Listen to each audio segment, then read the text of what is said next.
Xabar 24 kanali o'z ishini boshladi. Bugun dasturimizda Tramp ma'lumotlar sizib chiqishdan g'azabda. O'zbekistonda hantavirus yuqtirganlar bormi? Putin Zelenskiy bilan Moskvada yoki boshqa istalgan joyda uchrashishga tayyorligini bildirdi. Eron AQShga yadroviy qurol ishlab chiqish bilan tahdid qildi.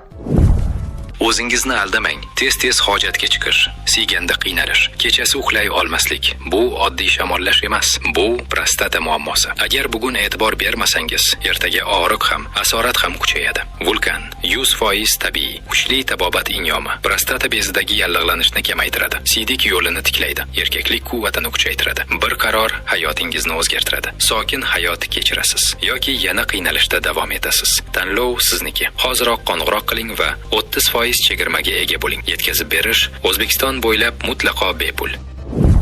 Tramp ma'lumotlar sizib chiqishdan g'azabda. AQSh Adliya vazirligi jurnalistlarga nisbatan surishtiruvlarni faollashtirdi. Qo'shma Shtatlar Adliya vazirligi Donald Tramp bosh prokuror vazifasini bajaruvchi Tod Blanshga Yaqin Sharqdagi mojaro haqida ma'lumotlar ommaviy axborot vositalariga sizib chiqqanida shaxsiy tartibda shikoyat qilganidan so'ng surishtiruvlarni kuchaytirdi. Bu haqda The Wall Street Journal oq uy mulozimlariga tayanib xabar berdi. Blansh milliy xavfsizlik mavzularida ishlagan jurnalistlarning hujjatlarini olish uchun sud orqali chaqiruv qog'ozlari yuborishga va'da bergan. Qayd etilishicha, Tramp ayniqsa uning mojaro boshlash qarori va ushbu qadamni o'ylash jarayonida maslahatchilari bergan tavsiyalari haqidagi maqolalar g'azablantirgan. Wall Street Journal nashrining o'zi ham 5-mart kuni Pentagon vakillari prezidentni Yaqin Sharqdagi uzoq davom etadigan mojaro xavflari haqida ogohlantirgani to'g'risidagi nashri sababli jurnalistlarning yozuvlarini taqdim etish talabi bilan chaqiruv qog'ozini olgan. Putin Zelenskiy bilan Moskvada yoki boshqa istalgan joyda uchrashishga tayyorligini bildirdi. Peskov uning aytishicha, Ukrainadagi urush istalgan payt to'xtashi mumkin agar Kiyev qaysi qarorni qabul qilish kerakligini bilsa. O'zbekistonda hantavirus yuqtirganlar bormi? Shu kunlarda dunyoning ayrim mamlakatlarida hantavirus infeksiyasi tarqalmoqda. O'zbekistonda mazkur infeksiya bilan kasallanish holatlari qayd etilmagan. Bu haqda Sanitariya epidemiologik osoyishtalik va jamoat salomatligi qo'mitasi raisining birinchi o'rinbosari Nurmat Atabekov ma'lum qildi. Avvalo shuni aytish kerakki, bugungi kunda mamlakatimizda hantavirus bilan bog'liq epidemiologik vaziyat barqaror, deydi Nurmat Atabekov. Shu bilan birga Jahon sog'liqni saqlash tashkiloti ma'lumotiga ko'ra, bu infeksiya koronavirus kabi tez tarqalish xususiyatiga ega emas hamda mutaxassislar fikricha global pandemiyani yuzaga keltirmaydi. Hantavirusning yer yuzida 20 dan ortiq turi mavjud bo'lib, ularning faqat ayrimlarigina odamlarda xastalik keltirib chiqarishi mumkin. Agar ushbu infeksiyani dunyo bo'ylab tarqalish geografiyasiga e'tibor berilsa, Osiyo va Yevropa davlatlarida ancha kam uchraydi. Uning ba'zi turlari asosan Argentina, Chili, Braziliya kabi Lotin Amerikasi mamlakatlarida kuzatiladi. Hantavirus ko'pincha kemiruvchilar orasida uchraydigan virusli xastalik bo'lib, odamlarga kam hollarda yuqadi. Infeksiya odatda bunday jonivorlarning peshobi, axlati yoki so'lagi bilan ifloslangan narsalar, chang hamda oziq-ovqat mahsulotlari orqali insonga o'tishi mumkin. Ayrim hollarda zararlangan muhitda uzoq vaqt bo'lishi yoki kemiruvchilar bilan yaqin va muntazam kontaktda bo'lish ham virus yuqish xavfini oshiradi.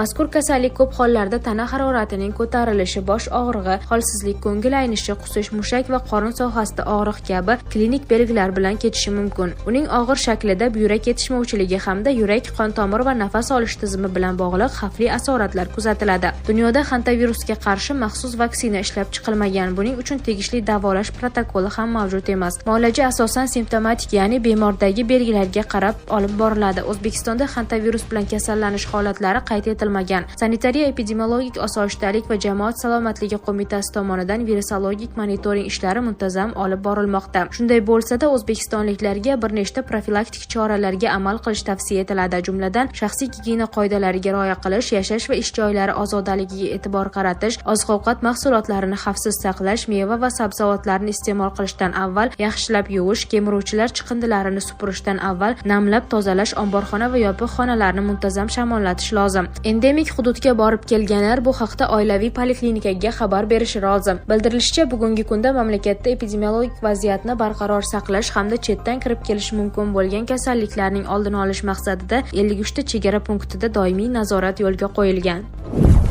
Eron AQShga yadroviy qurol ishlab chiqish bilan tahdid qildi. Eron hukumati agar AQSh tomonidan harbiy zarbalar qayta tiklansa, uranni qurol ishlab chiqarish uchun zarur bo'lgan 90% ko'rsatkichgacha boyitish bilan tahdid qildi. Bu haqda Eron parlamentining Milliy xavfsizlik va tashqi siyosat qo'mitasi vakili Ibrohim Rizoiy ma'lum qildi. Uning so'zlariga ko'ra, yadroviy dasturni qurollanish darajasiga ko'tarish masalasi tez orada parlamentda muhokama qilinadi. Bunday keskin bayonotlar AQSh prezidenti Donald Trampning Eron tomonidan ilgari surilgan so'nggi tinchlik taklifini mutlaqo qabul qilib bo'lmas deb rad etganidan so'ng yangray boshladi. Tramp hozirgi o't ochishni to'xtatish kelishuvining istiqbolini juda past baholab, sulhning saqlanib qolish imkoniyati bor yo'g'i 1% ekanini ta'kidlagan. Ayni paytda yadroviy zaxiralar masalasi muzokaralardagi eng asosiy to'siq bo'lib qolmoqda. Ma'lumotlarga ko'ra, Eron ixtiyorida 400 kilogramdan ortiq 60% gacha boyitilgan uran mavjud. Washington ushbu zaxiralarni zudlik bilan mamlakatdan olib chiqilishi yoki boyitish jarayoni kamida 20 yilga to'xtatilishini talab qilgan.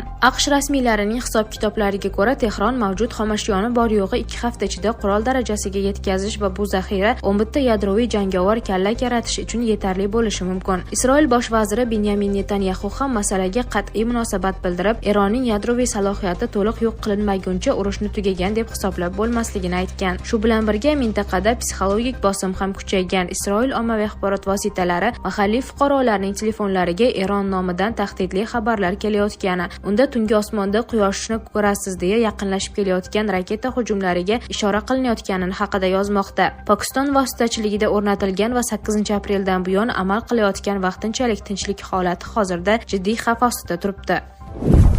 Zelenskiyning sobiq matbuot kotibi Taker Carlsonga bergan intervyusida sobiq rahbarini diktator, munofiq va giyohvand deb atadi. Ukraina bu gaplarni rad etdi. Ukraina prezidenti Vladimir Zelenskiyning 2019-yildan 2021-yilgacha matbuot kotibi lavozimida ishlagan Yuliya Mendel amerikalik jurnalist Taker Carlsonga intervyu berdi. U intervyusida Zelenskiy 2022-yilda Donbassni topshirishga tayyor bo'lganini iddao qildi. Men 2022-yilda Istanbuldagi muzokaralarda Ukraina tomonidan qatnashgan odamlar bilan gaplashganman. Ularning aytishicha, Zelenskiy shaxsan Donbass hududlarini Moskvaga berishga rozi bo'lgan. Men bundan shokda edim. Endi esa u millionlab auditoriya oldida turib, men Donbassni bera olmayman demoqda. U o'z so'zida qat'iy emas, dedi Mendel. Shuningdek, Mendelning ta'kidlashicha, 2019-yilda Parijda Putin bilan bo'lib o'tgan va o'zi ham ishtirok etgan uchrashuvda Zelenskiy Ukraina hech qachon NATOga kirmasligiga va'da bergan. Uning so'zlariga ko'ra, bu va'da haqida deyarli hech kim bilmaydi. Mendel shuningdek Zelenskiyni korrupsiya, giyohvand moddalar iste'mol qilish va urushdan foyda ko'rishda aybladi.